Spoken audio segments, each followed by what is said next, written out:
भक्ती कशी असावी तर लहान मुलांसारखी निष्पाप निरागस असावी. बाळ्या, अरे एक अवाक्षरही काढलं नाहीयेस तू. काल परवा प्रवचनाला गेला होतास ना शेजारच्या गावात. मग कसं झालं प्रवचन? काही विद्वत्तापूर्ण प्रबोधनात्मक ऐकायला मिळालं असेल. हो बाळप्पा, सांगा ना. नाही, मलाही उत्सुकता आहे ऐकण्याची. बुवांचं बरंच नाव ऐकलंय. नाही, तसं प्रवचन छान झालं, पण काय थांबलास का? स्वामी, बुवांच्या प्रवचनाबद्दल मी काही वक्तव्य करणं जरा धाडसाचं होईल का? बाळ्या, प्रत्येकाला आपलं मत मांडण्याचं स्वातंत्र्य असतं. स्वामी ते प्रवचन मला जरा वरवरचं वाटलं. म्हणजे विषयाच्या गाभ्याला हात घातलाय असं नाही वाटलं. जरा खोलात शिरून विषय मांडला असता तर जास्त आनंद मिळाला असता. हो, पण प्रवचन विषय कोणता होता? भक्ती. भक्ती म्हणजे नेमकं काय, ती कशी करावी, भक्ती कशी असावी, या सगळ्या गोष्टींवर प्रकाश टाकण्याचा प्रयत्न होता त्यात. हो, पण स्वामी, यातनं एक बोध मात्र नक्की मिळाला. तो कोणता? हाच की भक्तीचा खरा अर्थ तुमच्या तोंडून ऐकण्यातच खरा आनंद आहे. झालं, शेवटी सगळं आमच्यापर्यंत येऊन टेपलं. होय स्वामी, आपणच सांगावं. भक्तीचा अर्थ शोधायचा नसतो. पाण्याने आपली तहान भागते ना, मग त्याचं पृथक्करण कशाला करत बसायचं? भक्तीने आपल्याला आनंद मिळतो ना, मग भक्तीची चिरफाड करत बसायची नाही. तरीही विचारलत म्हणून सांगतो, भक्ती ही एखाद्या बालकाप्रमाणे असावी, निरागस. अरे, एखाद्या बालकांना खेळवताना कसं आपण हवेत उडवतो, ते बालक घाबरत नाही, ते खिदळत. कारण त्याच्या ठाई विश्वास असतो. अरे, जे हात आपल्याला हवेत उडवतायत तेच हात आपल्याला झेलायलाही समर्थ आहे. असा विश्वास ज्याच्याकडे, त्याच्यासारखी भक्ती असावी. आमच्या गौरी सारखी.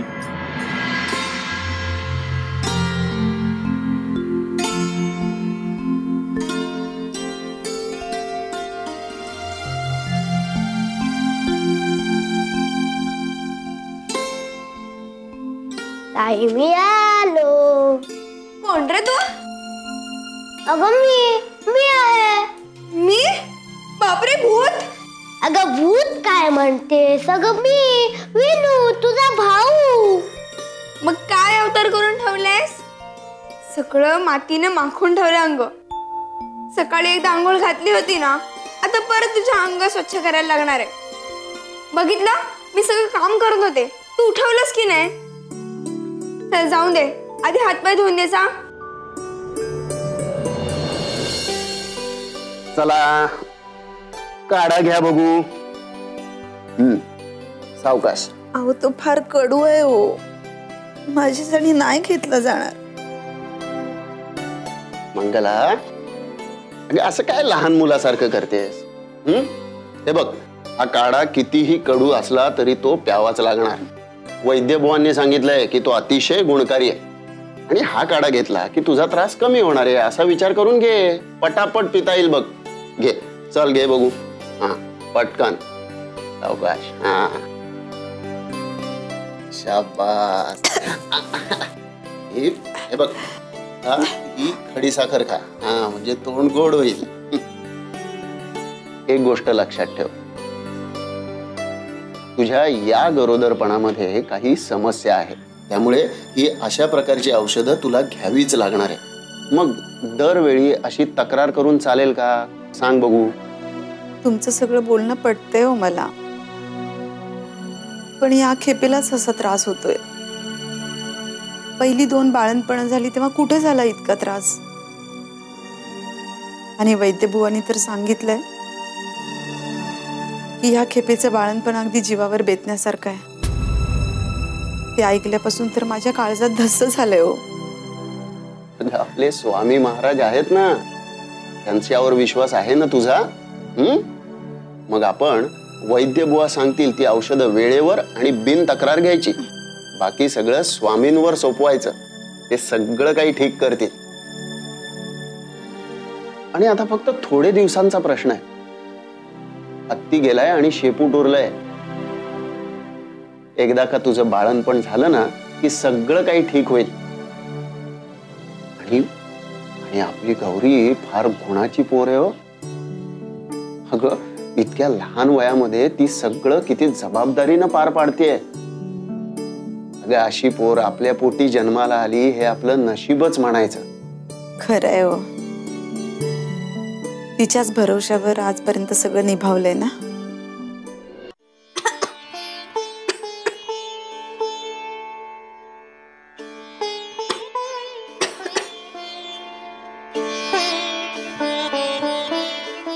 बघ ताई मी कसा स्वच्छ झाली. हा, आत्ता तू माणसासारखं दिसतो. पण ताई मला माणूस काय मानते? मी तुला छोटा भाऊ आहे. अरे हो रे माझ्या छोटूच्या भाऊराया, तू माझा भाऊ आहेस, पण तू माणूसच आहेस की नाही? माणसं म्हणजे मोठी असतात. मी बघ किती लहान आहे, आणि लहान मुलं खेळतात ना तेव्हा पडतात, म्हणून अंगाला माती लागते. लहान आहेस पण जीभ कशी मोठ्यांसारखी चालते, अगदी सुरू सुरू. हा, आणि आता हात पण चालवा. हा, आणि अभ्यासाला लागा. अभ्यास कसा होणार? का नाही होणार? माझा पोटोबा, त्याला भूक लागली आहे. अय गो, खरंच की चेहऱ्यावर न कळते किती तुला भूक लागली आहे. हा, पटकन त्याला चेहरा वाढते. हे घ्या, करा सुरुवात. ए ताई, मला बरं होणार ग. काय रे, स्वतः जेवता पण येत नाही तुला? भरवायला पण टाईस लागते.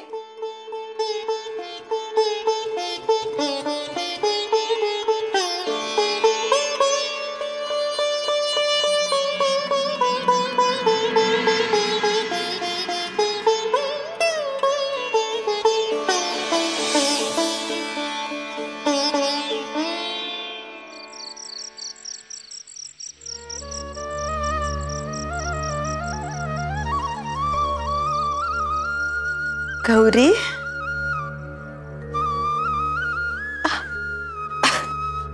थांबलीस का ग? किती काम करशील ग? आणि हे काय, रडत होतीस का? अगं काय झालं? अगं आई, थोडं अंग दुखायचं होतं ग.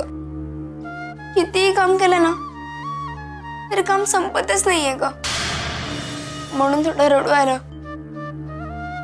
आणि एवढं काम आहे ना की पाठशाळेत पण जाता येत नाहीये, की अभ्यास पण करता येत नाहीये. माझी बाई ते पोरी, माझ्यामुळे तुझं खूप हाल होत आहेत ग. पण आता थोडेच दिवस थांब. एकदा का माझं बाळ आलं की तुला काही करावं लागणार नाही. सगळं काम मी करेन आणि तू फक्त 2-2 भावंडांची ताई म्हणून मिरवायचंस. आई, पण बाळ कधी येईल ग? येईल, लवकरच येईल. पण बाळा, तुझं अंग दुखतंय ना? मग जा पाहू, आता झोप बघू तू.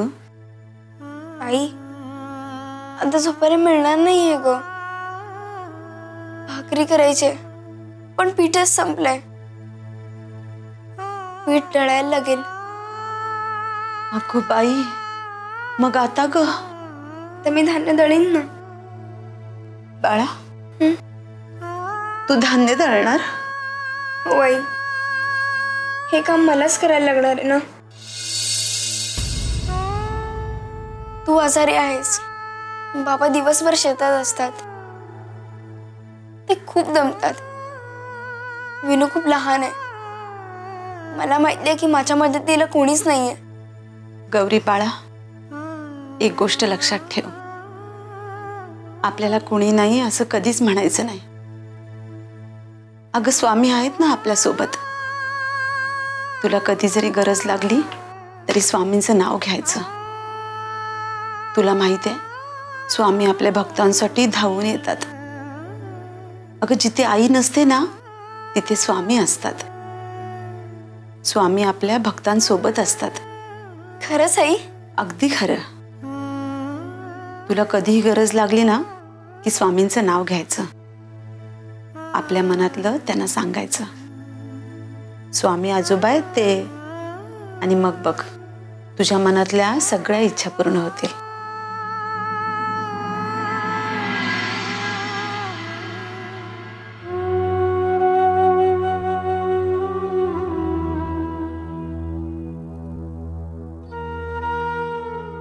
स्वामी आजोबा, खूप झोप येते हो.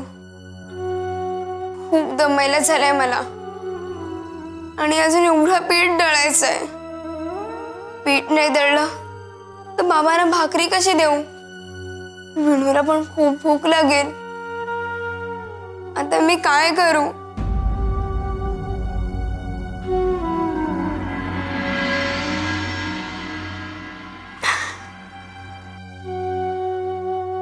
मला साधं जाता पण हलवता येत नाहीये.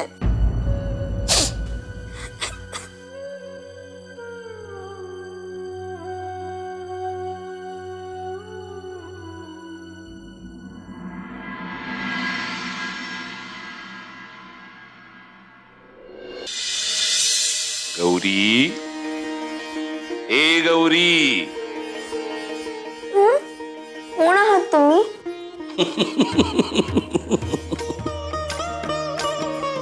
तू कोणाला हाक मारत होतीस? म्हणजे तुम्ही? मी तुझा स्वामी आजोबा. म्हणजे आई सांगत होती ते खरं होतं? अगं आई कधी खोटं बोलेल का लेकीशी? आमच्या गौराईला झोप येते, डोळ्यात दिसते.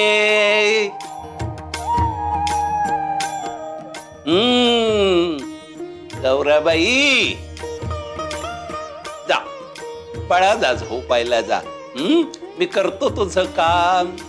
नको आजोबा, तुमचे हात दुखतील ना. हो गो बाई, मग आता काय करूया? आपण दोघे मिळून करूया. अगो पण गौराबाई, तुला तर झोप येते. नाही आजोबा, तुम्हाला बघितल्यावर झोप उडून गेली माझी. असं म्हणतेस? चला मग आपण दोघेही कामाला लागूया. करूया सुरुवात दळायला. चालेल. चला गौराबाई. शिव हर शंकर नमामि शंकर, शिव शंकर शंभो. हे गिरिजापती भवानी शंकर, शिव शंकर शंभो. शिव हर शंकर नमामि शंकर, शिव शंकर शंभो. हे गिरिजापती भवानी शंकर, शिव शंकर शंभो. गौरीबाई, आता पीठ दळून झालेलंय. उद्या छान खरपूस भाकऱ्या खायच्या. मी आता पीठ या परातीत भरतो. स्वामी आजोबा, मला ना आजी आजोबा नाही आहेत. आणि माझ्या सगळ्या मैत्रिणींना आजी आजोबा आहेत. ते त्यांना गोष्टी पण सांगतात. मला कधीच कोणी गोष्ट सांगितली नाही, पण आज तुम्ही भेटलायत. तुम्ही मला एक गोष्ट सांगाल? हो, मी तुला गोष्ट सांगेन की. कोणाची बरं गोष्ट सांगू? गणपती बाप्पाची गोष्ट सांगाल?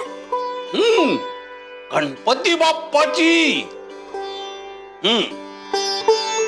सांगतो बरं गणपती बाप्पाची गोष्ट. एकदा काय होतं, गणपती बाप्पा आणि त्याचा भाऊ, कोण बरं? कार्तिकेय. या दोघांचं लागतं भांडण. आपल्या दोघात जास्त बुद्धिमान कोण? भांडण काही सुटत नाही. मग दोघेही जातात त्यांच्या आईकडे, पार्वतीकडे, आणि पार्वतीला सांगतात आमच्या दोघात बुद्धिमान कोण? पार्वती म्हणते, बरं का बाळांनो, तुम्हा दोघांमध्ये सर्वात आधी पृथ्वी प्रदक्षिणा करून जो येईल तो सर्वात बुद्धिमान. दोघेही तयार होतात. कार्तिकेय पळत सुटतो. त्याला वाटतं गणपती बाप्पा काय एवढं मोठं तुंदिल तनू, एवढं मोठं पोट घेऊन कुठे पळणार माझ्या पुढे. कार्तिकेय जोरात पळत पृथ्वी प्रदक्षिणेला सुरुवात करतो आणि प्रदक्षिणा करून येतो आणि पाहतो तर काय, गणपती बाप्पा आपल्या आधी आलेला. तो विचारतो, हे काय तू कसा काय आधी आलास? गणपती बाप्पा त्याला म्हणतो, अरे कार्तिकेया, आपले माता पिता यांच्याच तर ठाई सगळं पूर्ण ब्रह्मांड एकवटलेलं आहे. मी तर माझ्या आई वडिलांना प्रदक्षिणा घातली. माझ्या पदरात पृथ्वी प्रदक्षिणेचं पुण्य कधीच पडलंय. गणपतीचा हा खुलासा ऐकल्यावर कार्तिकेय खजील होतो. आणि कार्तिकेय मान्य करतो की गणपती बाप्पा जास्ती हुशार आहे.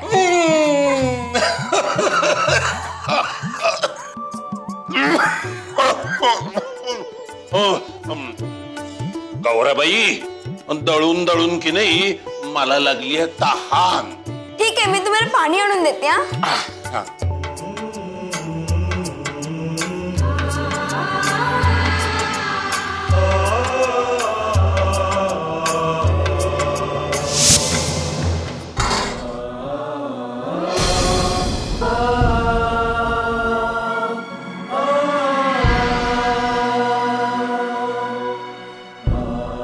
आजोबा,